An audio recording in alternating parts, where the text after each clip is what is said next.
Genesis 2 provides a more detailed account of the creation of man and woman, along with the introduction of the Garden of Eden. The chapter begins by recounting the seventh day, when God completed his work of creation and decided to rest, thereby sanctifying the Sabbath day. The scene then shifts back to the time when the earth was still barren because there was not yet any rain, and no man to till the ground. God forms the first man, Adam, from the dust of the ground, and breathes into him the breath of life, making him a living being. God then plants a beautiful garden in Eden, towards the east.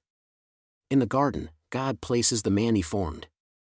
This garden is lush, filled with trees that are pleasant to look at and good for food, including the tree of life and the tree of the knowledge of good and evil.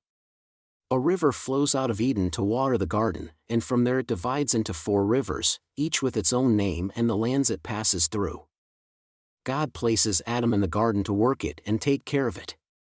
He also gives Adam a commandment not to eat from the tree of the knowledge of good and evil, warning him that he will die if he does. Finally, God decides that it is not good for man to be alone, so he creates all the animals and birds and brings them to Adam to name. But no suitable helper is found for Adam among them. So, God causes Adam to fall into a deep sleep, takes one of his ribs, and forms a woman, who Adam recognizes as bone of his bones and flesh of his flesh. She is named woman because she was taken out of man.